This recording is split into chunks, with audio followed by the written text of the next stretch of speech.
How not to be hungry? Paano ba maiiwasan ang gutom? Thank you, Father, that we are your people, we are your children, and you have promised provision for your people. Salamat dahil kayo, Diyos, na nagbibigay ng mga kailangan namin, at Diyos na mahabagin, Diyos na makapangyarihan. Patawarin niyo po kami sa mga kasalanan namin. We ask, Father, that you cleanse us so that nothing may hinder our worship, and that your blessings may flow into our hearts without any hindrance at all. Linisin niyo po kami, gawin niyo kaming karapat-dapat na tumanggap na inyong mga pagpapala, at papalinawin niyo po, Panginoon, aming mata, ang aming tainga, nang makita at madinig namin ang mga mensahe ninyo. Enable us to make personal applications of your word so that we may grow not only in our knowledge of you but also in our glorification of your truth. Mangyari nawa ang gusto mo mangyari sa aming buhay sa pagsunod namin sa iyong kalooban. Patahimikin niyo po kami, O Diyos, payapain niyo aming loob, palakasin na aming katawan, at nang sa ganon, talaga makapagtuon kami ng pansin sa inyo. We reject, rebuke, and drive away any form of evil that may defocus us from you, O God, and we ask you, rule in our hearts. Move in our midst. Heal us of our infirmities. Strengthen us emotionally, spiritually. And Lord, may your will be done. We ask you to be our speaker, Father. Use your servant as your instrument, but speak to your people. Glorify only yourself and bless us. In the name of Jesus our Lord, we pray. How not to be hungry? Alam na alam ng marami yung himala ng Panginoong Jesus na nakapagpakain ng 5,000 lalaki at karagdagan pa mga babae at bata doon sa isang lugar na walang makain ng mga tao na sumunod sa Kanya para lang makinig. Kasunod nun, ang ibang tao ay naiba na ang pagtingin kay Jesus.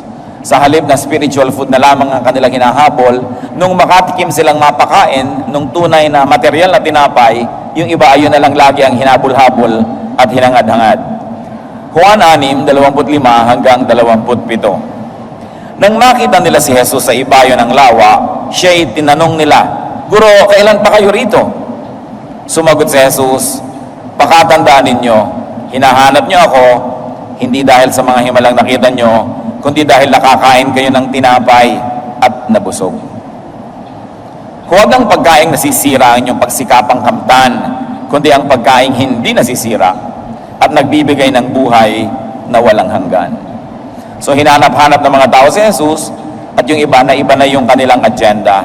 Ang gusto nila magkaroon ng libreng tanghalian. So the people looked for Jesus, but for the wrong reason. And what was the reason? Bread, physical food, physical appetite. Jesus taught them, however, not to be materialistic, not to be food crazy, not to be short-sighted. Sabi, huwag ganyan. Huwag lang tinapay na yan ang hanapin ninyo, huwag lang yan ang ibigin nyo sa buhay. But the Lord taught them to be spiritual and to be eternity conscious. Yung mag-isip kayo ng pangmahaba, pangmatagal, hindi lang yung panggutom nyo ngayon, hindi lang pamatid gutom, kundi pang habang panahon ang inyong pag-iisipin. Juan 6:28 hanggang 29. Kaya't siya'y tinanong nila, "Ano po ang dapat namin gawin upang aming matupad ang ipinagagawa ng Diyos?" "Ito ang pinagagawa sa inyo ng Diyos. Sumampalataya kayo sa sinugo niya." Tugon ni Jesus. So the people were asking for direction, what they should do in order to accomplish God's will in their lives. At sinabi naman ni Jesus, etong gawin ninyo, believe in the one that God sent. And in effect, Jesus was saying, believe in me. Believe in my person. Actually, believe in my message. Remember that the Lord was a messenger from the Father. Juan 6:30 hanggang 31. Ano pong himala ang maipapakita ninyo upang sumampalataya kami sa inyo? Ano po ang inyong gagawin? Ang aming mga ninuno ay kumain ng mana sa ilang, ayon sa nasusulat. Sila'y binigyan ni Moises ng tinapay na galing sa langit, sabi nila. Interestingly, the people brought the issue back to bread. Nagsisimula na sanang pumasok ang Panginoong Hesus sa topic na mayaman, mataas, kakaiba, yung kahulugan ng magkaroon ng tunay na buhay, yung maniwala sa Kanya bilang sugo ng Ama sa Langit. Biglang bumalik ang mga tao sa, paano kayo magpapatunay? Patunayan nyo muna bago kami makinig sa inyo. Ang totoo nga niyan, si Moises nagpakain ng tinapay. So tinapay na naman ang gusto nilang balikan ng topic. Juan 6:32 hanggang 33, sumagot si Jesus, pakatandaan ninyo, hindi si Moises ang nagbigay sa inyo ng tinapay na galing sa langit. Ang aking Ama ang nagbibigay sa inyo ng tinapay na galing sa langit. Dahil ang tinapay na galing sa Diyos ay bumaba mula sa langit at nagbibigay buhay sa sangkatauhan. Admittedly, this topic is not easy to discuss. Hindi madaling maintindihan itong binabasa natin ngayon. Yun nga mga kaharap ng Panginoon nung aktual na pangyayari, hindi nila naintindihan yung pinag-uusapan Kaya kailangan ng pananalig, ng panalangin, at kailangan ng pagtotoo ng isip sa topic na ito. So Jesus corrected and fine-tuned the people's understanding of the manna. You remember the manna? Na mga tao ng Israel ay nasa ilang, nasa disyerto at wala silang makain at araw-araw nagpapaulan ng Diyos ng mga parang malabulak na nalalaglag mula sa langit. Kinokolekta nila ito, kinakain, yun yung mana, tinapay na nagmumula doon sa taas. At sabi nila, si Moses nga, pinapakain kami ng tinapay na galing sa langit. Sabi ni Lord, hindi yun ang tinapay na galing sa langit, galing lang yun sa may taas-taas ng konti. Hindi yun ang tunay na tinapay na galing sa langit. Una, hindi naman talaga sa langit yon nagmula at hindi yon ang tinapay na nagmumula sa langit. Moses' bread was just bread. But the Father in heaven, His bread was the true bread from heaven. The Father's bread is that which comes down from heaven, not just from the sky, but from heaven. Therefore, there is a meaning involved here, that the bread coming from heaven is that which is from spirit to flesh, from heaven to earth, from intangible to tangible, from invisible to visible, from complex to simple. So niya, alam niyo yung tinapay na binabanggit niyo na pinapadala ni Moses, tinapay lang na yun Hindi yun ang pinag-uusapan ngayon. Ang tunay na tinapay na galing sa langit ay yung dating espiritu naging laman. Dating taga-langit naging taga-lupa. Dating nandun sa heavenly dimension, naging earthly ang dimension, to the point na intangible siya dati, hindi mo mahihipo, ngayon mahihipo mo na. Dating hindi nakikita, ngayon nakikita. Dati napakasalimuot para maunawa, pero ngayon pinakasimple-simple para maunawa ng tao. Of course, Jesus was referring to Himself and to His message. That which comes from the will of God in heaven, being made flesh, so that flesh could see, touch, hear, and understand the message. May transformation na nangyari.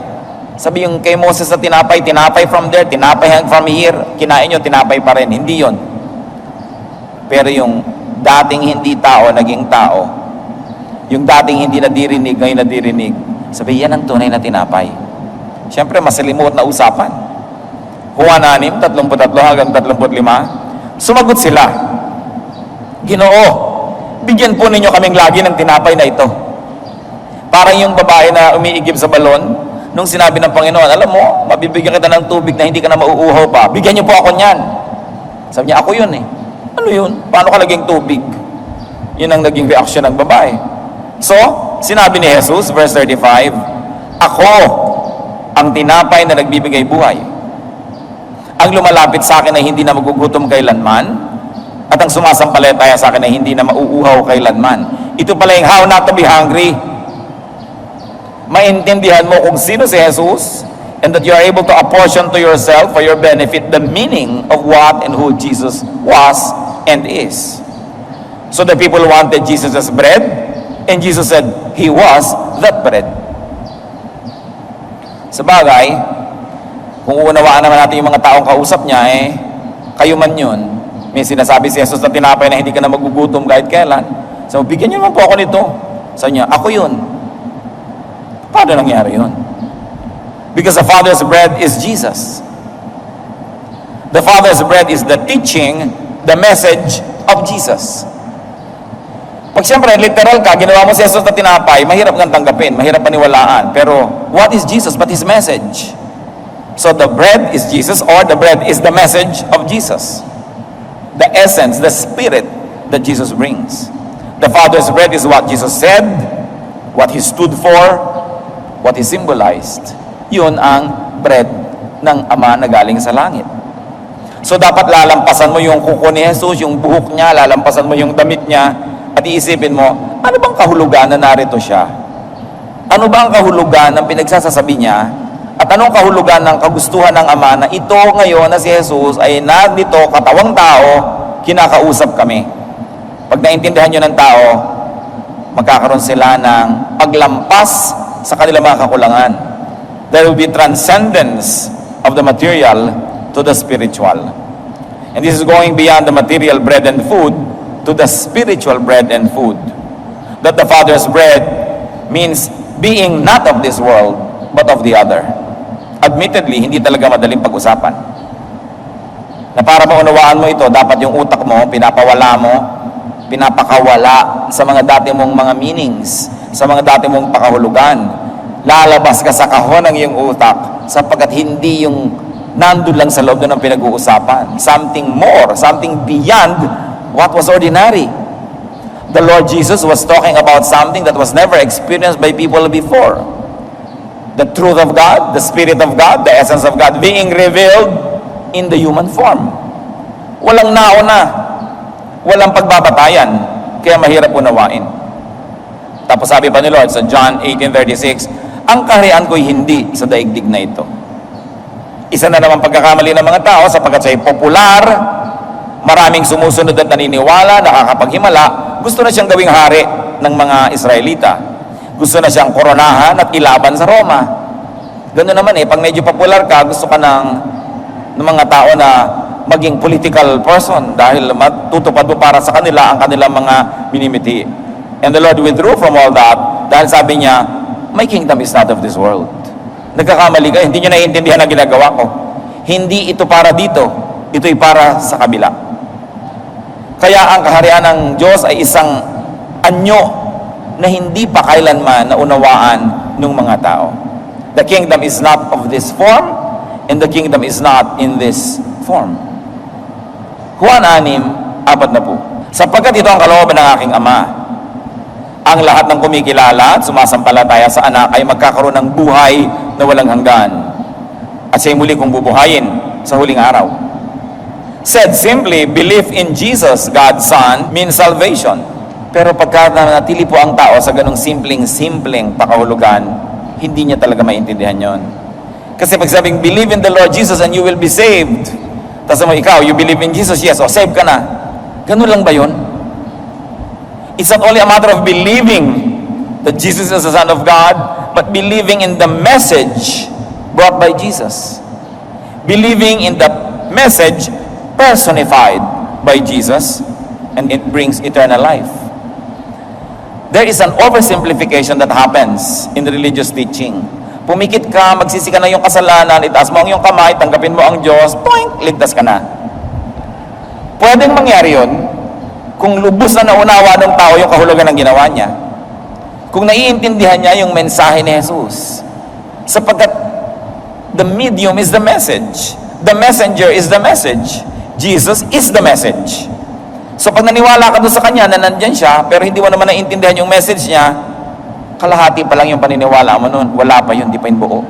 Kaya magtataka ka, maraming mga tao, tigmak pa ng luha, umiiyak-iyak, gumikisay-kisay pa nung tinanggap si Jesus. Tapos 3 buwan, 5 buwan na, wala naman nangyari. 10 taon, makasungit pa rin. 15 taon, 3 pa rin ang kirida. Wala naman talaga nangyari. Kasi hindi naman naunawaan kung anong ibig sabihin na tanggapin si Jesus.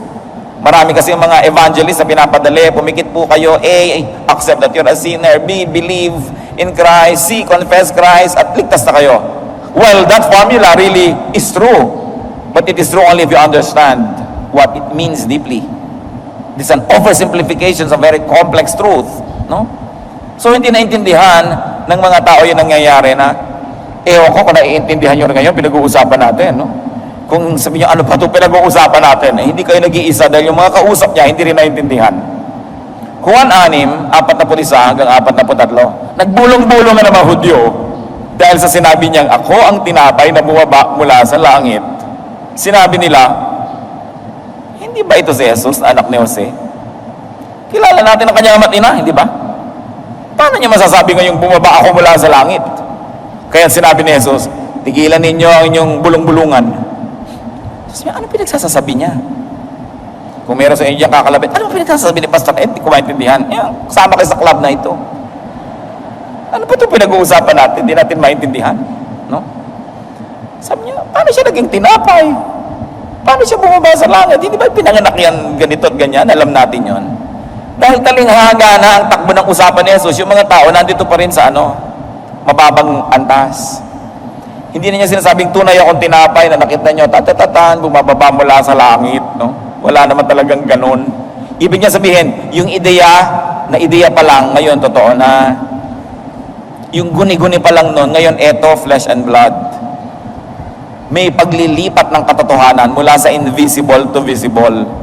So sabi, mula sa langit, patungo sa lupa. Hindi naman necessarily galing sa taas sa mga ulap, pababa, para manggaling sa langit, patungo sa lupa eh. Kasi alam naman natin na yung planeta ay bilog. Kung taga-Australia ka, hindi yung langit nasa baba ng nasa taga-Canada. Di ba?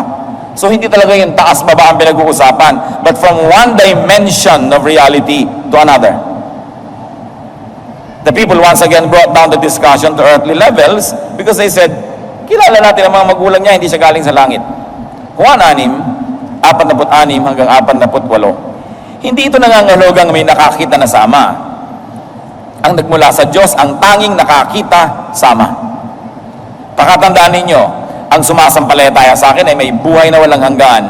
Ako nga ang tinapay na nagbibigay buhay. Sabi niya, ang nakakakita lang sa Ama ay yung nagmula sa Ama. Pero mga kapatid, you must remember na ang tao ay galing sa Ama. So dapat lahat ng tao nakakakita sa Ama. Dahil sa Ama naman galing lahat ng tao. Ang Diyos ang lumikha sa tao. Pero ano nangyari? Ano naging ministry ni Jesus? Sapagkat sa tagal ng panahon, ang tao ay nabulag na, hindi na nila nakikita ang Ama.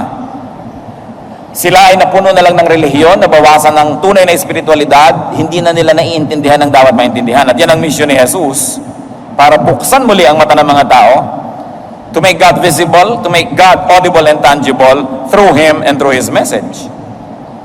To help people therefore become born again, so that they may transcend their former level of existence and they may go up to a higher level of existence so that they will see higher things. At yun ang tinatawag na born again experience. Once more, hindi lang kasimple yun, na pumikit ka, itaas mo yung kamay, born again ka na. Yung magkaroon ka ng bagong mata para makita mo yung dating invisible sa'yo. Magkaroon ka ng bagong tainga na madinig mo yung dating hindi nadidinig at nauunawa ng tainga mo. Ma-appreciate mo yung mga tungkol sa Diyos na dating hindi mo na-appreciate, naiinis ka pa nga, nahihirapan, pero pag nasabi mo ng God, how wonderful is your law. Tama ka talaga, nahigpitan ng mga tao. Tama talaga na isa lang dapat ang asawa ko. Tama ka talaga na dapat ganito at gano'n. Abay, naiba na yung pananaw mo dahil may mga nagpo-protest pa nga nung ang higpit naman ng Diyos. Kailangan mo ng bagong mata. And this is the born again experience. It's not just a religious experience that happens in 2 or 3 minutes. It's a process whereby you change the way you look at reality. Kumbaga may mga takipang yung mata dating madidilim na salamin, unting-unting nawawala yon hanggang nakakakita ka ng malinaw. Sinasabi sa Corinthians, now we see in the mirror dimly, but then we will see face to face. Mas lumilinaw, mas gumaganda. Kaya ayoko yung mga tao masyadong kampante na.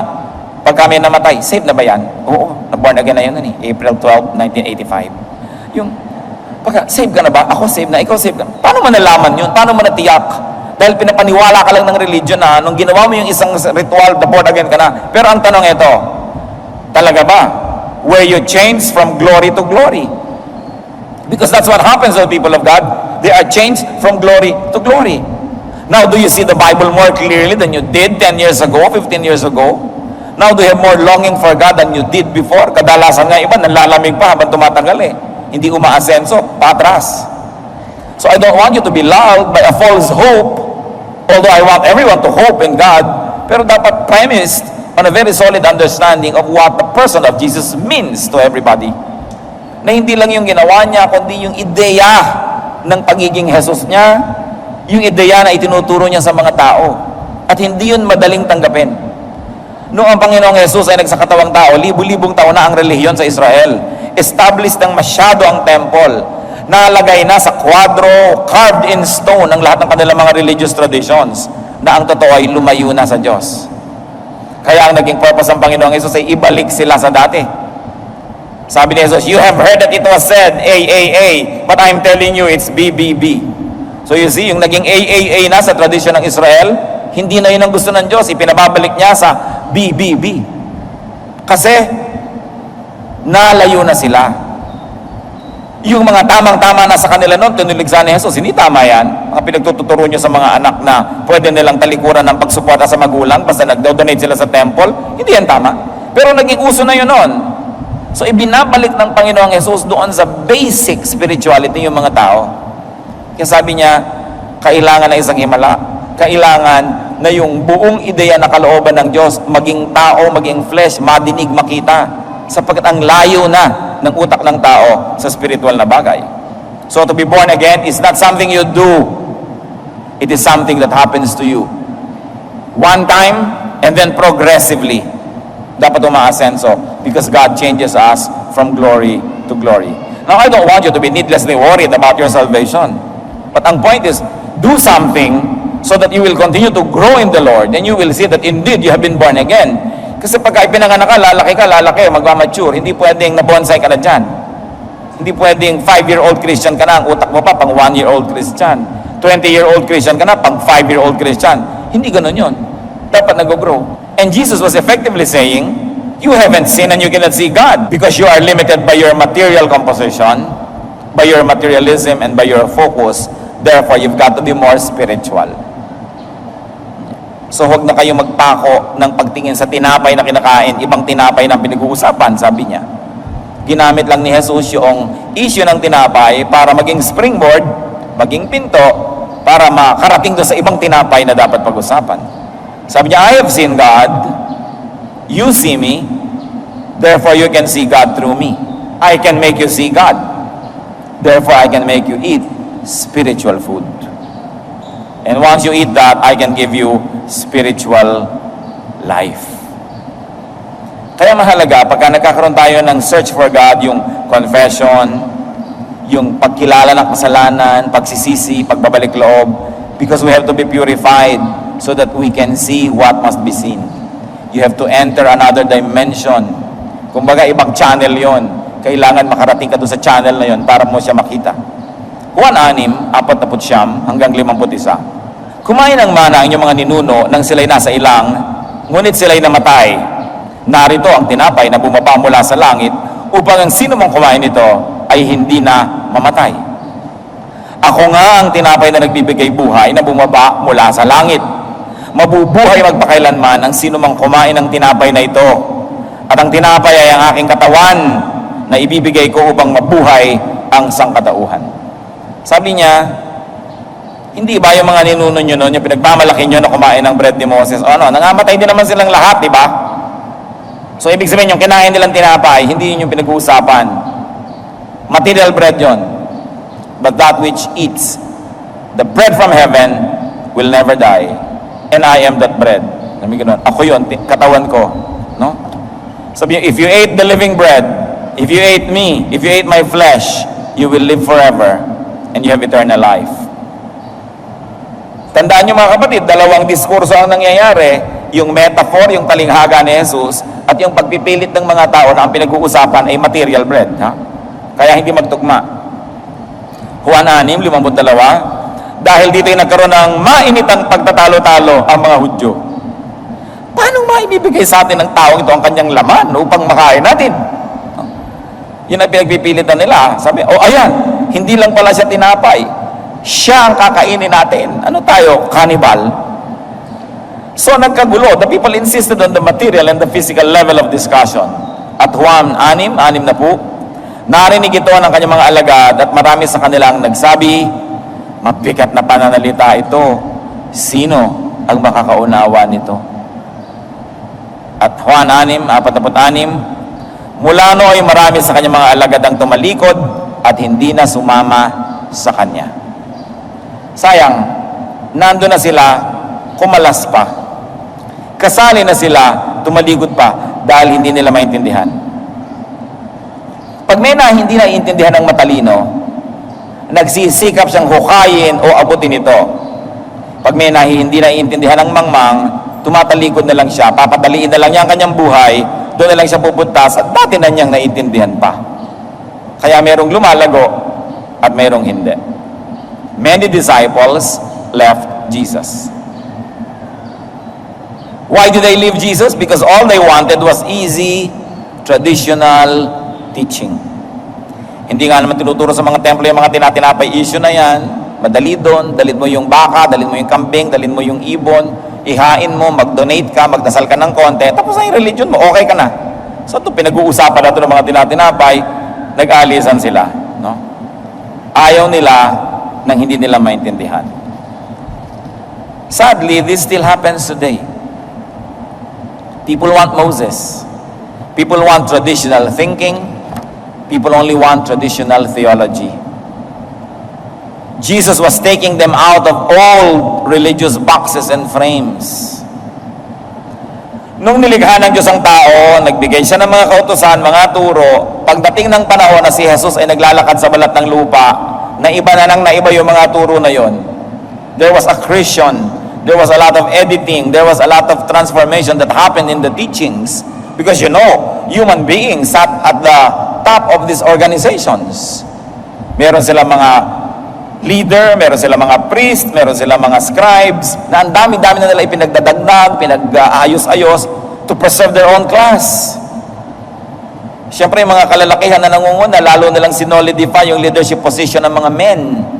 Kaya ang ginawa nila, sobrang lang ipinakadiin-diin ang halaga ng lalaki. Tulad, pag nagbibilang ng tao, may census, hindi binibilang na yung babae. Samantalang kung babalikan yung paglikha, man and woman, male and female, God created them. No? The man and the woman together constituted the image of God. Pero sa pagtagal, sa culture ng Israel, nabaliwala yung babae. So binigyan muli ni Jesus ng halaga. Kaya nung si Maria ay nakaupo sa kanyang paanan, si Maria hindi yung ina niya, yung kapatid ni Martha, at si Martha ay nasa kusina at pinipilit niyang bumalik si Maria doon sa kusina where the woman belonged according to their culture. Sabi ni Jesus, hindi siya alis dito. Napili niya dito na mag-aral. She chose the better portion, it will not be taken from her. So ibinabalik ni Jesus yung halaga ng babae na sa pagtagal ng relihiyon ng Israel, maliwala si babae. So hindi lahat ng makikita mong itinuturo ng relihiyon nila, yun ang original na nanggaling sa Diyos. Sobrang nataas yung lalaki, nawala ng halaga ang mga bata. Pag bata ka pa, wala kang kwenta. Kaya nung si Jesus ay dinadala ng mga bata, tinaboy ng mga disciples, nagalit sila, alisin ang mga bata ito, alisin. Kasi sa panahon nila na yun, walang kwenta ang bata. Pero anong ginawa ni Jesus? Huwag niyo silang pigilin. Kinuha pa yung mga bata, kinalong, binless. So binapalitan niya yung tradisyon na yon. Yung sobrang pagpapahalaga sa mayayaman at saka sa mga taga-templo at mga religious leaders, iniba rin niya. Kaya nung nagpunta siya doon sa Jericho, saan siya nagpunta? Sa bahay ni Zacchaeus, isang chief tax collector. Hindi siya nagpunta sa bahay ng priest, hindi siya nagpunta sa bahay ng scribe, na insulto yung mga religious leaders. Ba't pupunta-punta siya dito, tapos sa bahay ng makasalanan siya pumupunta? At nakita nyo ang pagpapawalang halaga ng relihiyon ng Israel noon sa mga babaeng nagkasala, papatayin, babatuhin, tapos yung lalaking kaulayaw, hindi babatuhin. Diba? A woman was caught in adultery and she was going to be stoned to death. And then the Lord said, bakit? Sinong walang kasalanan? Maunang bumato. Walang nangahas. Ba't ito lang babatuhin, yung lalaki hindi? No? So once more, pinapahalagahan ng Panginoon yung babae, kaya ang dami-daming babae sa ministry niya. Mga bata, binigyan niya ng halaga. Pagkatapos yung mga latak ng lipunan, mga makasalanan, mga tax collector, hindi yun binabati ng mga pare, hindi yun tinitingnan ng mga religious leaders. Sila yung mga kalat lang dyan sa kalye. Pero doon, nakikipaghapunan ng Panginoon, doon siya nakihalubilo, doon siya nakisalamuha, kaya ang tawag sa kanya ng mga religious leader, friend of sinners and tax collectors. Do you follow what I'm trying to say, church? That Jesus was trying to bring the people back to spirituality, away from just religiosity. Because the religious systems, their culture woven around the religious system, had already departed away from the basic tenets of spirituality. So the Lord was bringing them back. Kaya nagalit sila eh. Nagalit yung mga nasa power structure, yung mga leader, yung mga nakikinabang sa ganong sistema, dahil maiiba. Kaya maraming galit sa kanya. Hindi siya lagi nagpapahalaga sa mga mayayaman. Hindi katulad nung araw na, pag ikaw yung mayaman, ikaw na agad lagi yung leader. Ikaw na agad yung sikat. So binibigyan niya ng importansya yung maliliit na tao. Kasi ganoon naman talaga dapat, mayaman at mahirap, importante yan. Pero naiba na nung panahon niya. Ngayon, heto mga kapatid, yung panahon ni Jesus, almost 2,000 years ago na yon. Imagine niyo kung ano na rin ang nangyari sa relihiyon mula 2,000 years ago hanggang ngayon. Marami na rin mga pagligaw, pagliko, pagdagdag, pag-alis na idinagdagan simbahan sa pananalig. That's why every generation, or probably every 200 years, Christian generations must reform. They must go back to the basic tenets of the faith. Because as the years pass, the church leadership, the traditions, the demands of politics, the demands of culture and economy may change and alter the message of the church. Kaya kailangan nire-review mo rin ng ating ating mga alituntunin, ng ating mga standards ngayong panahon na ito, ating mga practices. Yan ba talaga ang gusto ni Jesus? Kung ba tinawag na Christian ministry, Christian church, yan ang gusto ni Jesus? O may mga pagkakaligaw-ligaw na rin nangyayari sapagkat nagre-react ang church sa politics, sa economics, no? Sa mga nangyayari sa lipunan. So dapat laging ibinabalik yan. Hindi natatakot ang tao na tanungin ang mga naka-establish na monumento ng kanyang panahon. You must not be afraid to engage the icons of your age because the truth will always prevail. Kailangan nire-review, pati ang ginagawa ng church. Ang Protestant Church, nagsimula yung Reformation, 16th century. Ilang taon na yon? 500 taon na lumipas. Kailangan na rin ng Protestant Church ang Reformation na naman. Kasi nakagawa na naman siya ng mga tradisyon niya na malayo na sa ideya ng Reformation noon. May sarili na rin mga Diyos-Diyosan na mga tradisyon. Hindi dapat natatakot ang tao na tanungin yung nakikita niya. Hindi natatakot ang Diyos na siya'y tanungin. Kaya yung mga tao, nag-alisan sila kay Jesus. Iniwan nila.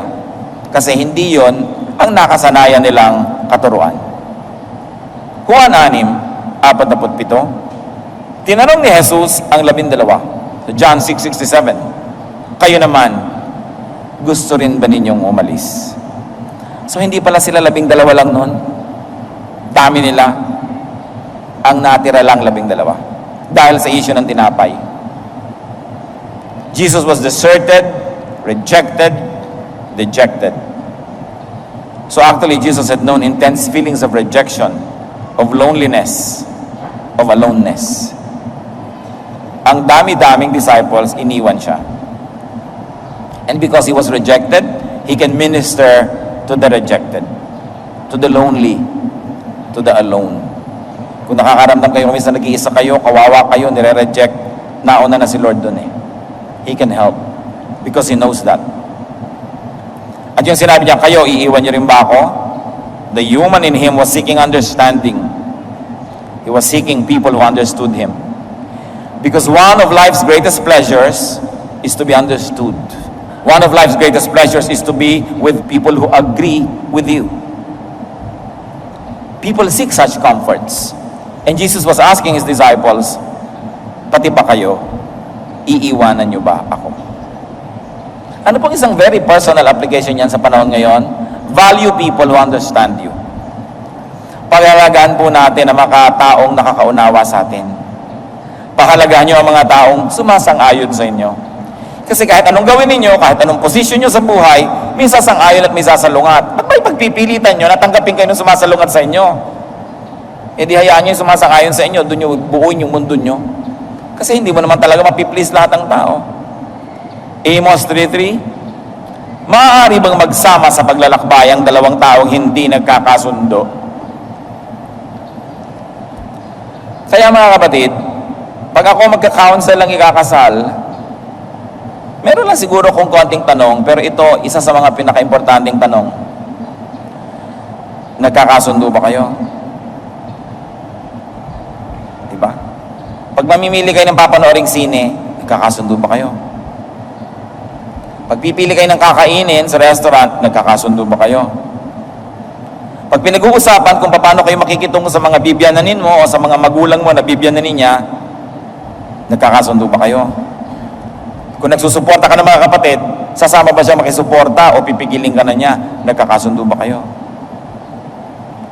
Sa lamig ba ng aircon, magkakasundo kayo sa kwarto kung may aircon kayo? Pagka ba may pipiliin kayong sasakyan, saan nyo gusto sumakay? Sa harap, sa likod? Nagkakasundo ba kayo? Yun lang manonood kayo kuminsan sa sine, meron gusto harap na harap siya para halos matalsikan na siya ng tubig doon sa sine. Meron man gusto ang layo-layo dahil hihilo siya sa malapit. Nagkakasundo ba kayo? Dapat nyo i-consider, ha? Kasi mahirap mabuhay na yung kasama mo, di mo kasundo. Sa alat na lamang at asim ng sinigang, di kayo magkasundo. Ang kurtina nyo ba, pula o asul, hindi kayo magkasundo. Ang bata ba, papalakihin mo ang English speaking o Chinese speaking, hindi kayo magkasundo. Bakit ka sasama sa tao na laging merong hidwaan at laging may tunggali? Hindi masarap ang ganung buhay. Ngayon, kung nakapag-asawa na kayo, hindi kayo magkasundo, pasensya kayo. Diba? Asawa nyo na gumawa kayo ng paraan para magkasundo. Meron naman kasi hindi na sila magkasundo 20 years ago. Pag nakita kayo sa reunion, di pa rin sila magkasundo. Hindi sila nag-grow. Wala silang nagawa para magkasundo man lang o to meet halfway. Yung pinagtatalunan nila, pinagtatalunan pa rin ngayon. Boring life. So gumagawa tayo ng paraan. And remember, also an aside, we can minister to people through our understanding. Yung nauunawaan mo lang siya. Kuminsan, counseling, talaga namang imposible yung kaso niya, hindi mo makampihan, hindi mo ma-encourage gawin yung gusto niya, pero hinawaan mo lang siya. I understand, naintindihan kita. At yun lang malaking comfort. Alam nyo ba na isa sa mga gifts that we can give to people is a gift of understanding? Lalo kayo magulang, ang laki na talaga ngayon ng gap ng generation, sobrang laki na. Sa sandaling panahon ang lumipas. Pero wala sigurong generation sa buhay ng tao sa buong planeta na ganito kalaki ang generation gap. Dahil sa technology.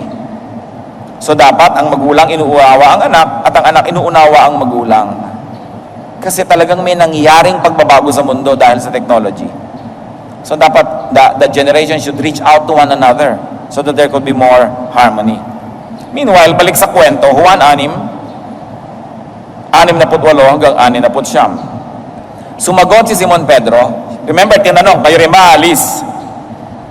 Panginoon, kanino pa po kami pupunta? Nasa inyo ang mga salitang nagbibigay ng buhay na walang hanggan. Naniniwala kami at ngayon natitiyak namin na kayo ang banal na mula sa Diyos. So nung tinanong si Pedro, kayo rin ba aalis dahil hindi nyo maintindihan ito tinapay issue na to? Diba? Sabi niya, kanino naman po kami pupunta? Naniniwala kaming kayo ang sugo ng Diyos. Kayo yung mensahe na yon, kayo yung katotohanan na yon. So Peter crystallized all wisdom by asking, to whom shall we go? Of course, the obvious answer was to whom else? To no one else. He was saying, we believe and we know that you are the Holy One of God. And not only that, it means that you are the messenger of God. You are the materialization of God's Spirit. You are the embodiment of God's spiritual message. You are the physical representation of everything God is. Pag sinabi niya, kanino kami pupunta, naniniwala kang kayo ang banal na padala. Sinasabi niya rin yung umaalingaw-ngaw sa Kolosas 2:9, sapagkat likas kay Kristo ang buong pagka-Diyos, kahit na siya'y nagkatawang tao. So yung mensahe niya, yun ang ibig sabihin ng Diyos. Kaya importante. Kaya po yung mga traditions ng pag-interpret, no? Literary traditions, hermeneutical traditions, dapat nire-review mo rin yan Hindi naman kung mo lumaki ka dito sa sektang ito, sa grupong yon, doon sa ganung kongregasyon, lululunin mo ng buong buo yung pagtingin nila sa pag-interpret ng salita ng Diyos. Kasi pag nagkamali ka ng interpretation, lugi ka So dapat nire-review mo talaga yan. Pinagko-compare mo, alin ba talaga ito? Napakahalaga. Sapagkat ang salita ng Diyos ang nagbibigay buhay. Paano kung yung nakukuha mo salita ng Diyos distorted? Paano buhay ang mangyayari sa'yo? Kaya naman yung iba nakakakain na ang dami-daming salita ng Diyos, wala pa rin kabuhay-buhay, so nag-aaral sa balutan, naghahanap kung saan sila mapapakain. At ikaw ang nakakaalam kung napapakain ka, ha? Ikaw ang nakakaalam dapat kung nabubusog ka at may nangyayari sa kaluluwa mo. Ikaw lang makakaalam na walang iba. So you will know that God is becoming relevant in your life. And this is a technique. May technique kasi pag binabasa mo, ini-interpret mo, may technique. At pag yung technique mo is not bringing the results, you've got to change your technique. Because you are not being fed. Look what happened to Israel. They could not understand that God would become flesh, the center of biblical teaching about Jesus, because the technique of their scholarship was wrong. They over-relied on their priests, on their scribes that gave them nothing but lifeless traditions. Hindi lumulukso ang espiritu nila, hindi lumulundag yung kanilang kaluluwa. Wala silang nararamdamang apoy sa kanilang dibdib kahit nagsasalita yung mga speaker nila. Kaya nung madinig nila kay John the Baptist, nung marinig kay Jesus, kahit nasa gubat, kahit nasa ilang, nasa disyerto, punta sila sapagkat nararamdaman nila na napapakain sila ng buhay na tinapay galing sa langit. Kayo makakaalam nun kung napapakain kayo o hindi. Kaya mga iba, ayoko na yan, mahirap, umalis na lang, pinadali ang buhay nila. Maraming ganun pinapadali. Kung nabubuhay ka, nabubuhay ang espiritu mo sa pakikinig sa ganung messages mo, ang layo-layo naman, nasa ano pa, ilang kilometro, dito na lang ko sa amin, malapit. Ganon din yan, salita din yan ng Diyos. Dapat ka kasi maghanap buhay, dapat gumawa ka ng paraan na yung kinakain mo, buhay. Di ba, kahit nga kumakain ka ng salad, fresh salad, buhay pa yun, buhay pa yung prutas, buhay pa yung gulay, nabubuhay ka. Kakain ka ng corned beef, 5 taon ang patay ang baka. Naisip niyo ba yun? Nakalagay expiration 5 years later. Kailan namatay ang baka? So kumakain ka, 5 taon ang patay ang bakang ito. Ngayon ko palang kakainin. So bakit ka nga hindi magkakakanser nun? Kakakain mo ng sobrang patay na. So pati yung word of God, dapat yung kinakain mo, buhay na buhay, nagtatatalon. Alam mo may nangyayari sa'yo kasi fresh. And only the Spirit will be able to tell it. Nothing else and no one else. So needless to say, only a few stayed with Jesus. Baka tuloy magalit sa akin ng mga corned beef companies. Pero isipin nyo rin nyo, kumakain kayo halimbawa ng mga ganyan, di ba? Ang tagal-tagal ng patay ng karne. So you're eating dead carcass. No? Anyway, nag-alisan yung maraming tao. Konti lang natira. But Jesus' main mission was to give spiritual food. What can we learn from those who sought Jesus and stayed with Him? Prioritize your spiritual growth. Para ka naman pumunta kay Jesus, maraming tinawid yung mga tao noon. Ayun lang yung synagogue sa tabi nila, nilalampasan pa nila. Ayun yung temple, hindi sila doon umaattend. Pumupunta sila doon sa mga ilang, sa mga disyerto. Gumagawa sila ng paraan. Hindi sila kontento na the same old story na lang pinapakain sa kanilang religion. Wala naman silang maramdamang buhay na espiritu sa kanilang dibdib. So stick with Jesus. There are moments when it will be difficult. No? Marcos 8:34. Pinalapit ni Jesus sa mga tao at ang kanyang mga alagad at sinabi sa kanila, ang sino mang nagnanais sumunod sa akin ay kinakailangang itakwil niya ang kanyang sarili. Pasanin ang kanyang krus at sumunod sa akin. Usual interpretation natin dito at application sa pagtatakwil sa sarili, huwag kang kumain na masarap, magdamit ka at magbihis sa para kang bangkay, i-donate mo ang lahat sa church, pigilin mo lahat ang nadadama ng iyong katawan, masama yan, magagalit ang Diyos. Yan ang usual na kahulugan ng mga tao sa itakwil ang sarili. Deny yourself, sabi ni Jesus, and follow me. But many people neglect to think that denying of oneself is primarily denying your ignorance. Pagtatakwil sa iyong kamangmangan, magsisikap ka na tumalino. Pagtatakwil sa mga dating mo nang alam na hindi pala yun naman ang totoo, so willing kang palitan yon at ibahin ang iyong pananalig. Pagtatakwil sa mga nakagawian mo ng mga practices na hindi naman pala yun ang hinahanap sa iyo ng Diyos. Kung minsan hinahanap lang sa iyo ng simbahan pero hindi yun ang hinahanap sa iyo ng Diyos. Paglabas sa kahon ng pag-iisip mo dati para magkaroon ka ng true born-again experience and a new life, yun ang pagtatakwil sa sarili, to deny yourself of what has been, of what is convenient, what is traditional. Because now you have to walk on uncharted territory, you have to cover new ground because this is a new life. How can you have a new life if it's old ways? Never anyway. Meron ba naman bagong buhay na lahat ng element, yung dati rin? May mga bago. So merong mga insecurities yung mga tao. So magpapalit pala ako ng system, magpapalit ako ng pamamaraan. Kaya iba, nagbalik ka na lang sa dati. Ayaw namin yan, mahirap. So to deny yourself is not only to deny yourself of pleasure, of good things. Because God naman wants you to have good things. But primarily to deny yourself of preconceived notions of what spirituality should be. to be willing to be changed by the words of Jesus. So itakwil ang sarili, to be transcendent, to be more spiritual, to be transformed from glory to glory. So follow Jesus not only to Calvary and in sacrifice, but to follow Him in spiritual development, to follow Him in spiritual metamorphosis. Akala ng iba, pagka ako'y naglalakad sa asin ng paluhod, hinihiwa ko ang aking sarili, hinahampas ko ang aking likod, nagpapapako ako, nagbibigay ako ng aking mga limos at mga abuloy, tinatikis ko ang sarap ng gusto ng aking laman, sumusunod na sila kay Jesus. Kalahati lang yon. But remember what the Bible said about Jesus, that He grew in wisdom and stature, in favor with God and man. So kasunod ka rin sa spiritual development. Yung nasasabi mong, when I was a child, I thought like a child, I reasoned like a child, now that I'm a man, I'm not childish anymore. Sinusunod mo rin si Jesus sa paglago ng iyong utak, sa pagkaunawa sa maraming bagay. So hindi lang pagtitiis sa masarap. So put your spiritual hunger and needs above everything else, then you will never go hungry. Job 23:12, I have treasured the words of His mouth more than my daily bread. How do you grow spiritually? Do not be bothered by the prospects of physical hunger. Do not be bothered by the prospects of food shortage.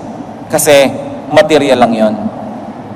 Yung mga prospects ng food shortage na yan, physical hunger na yan, material lang. Kailangan nakafocus ka sa spiritual. Nangyayari man yan, nag-up and down ng physical life, konti lang yun dahil nakafocus ka sa mas malayo, sa mas matagal.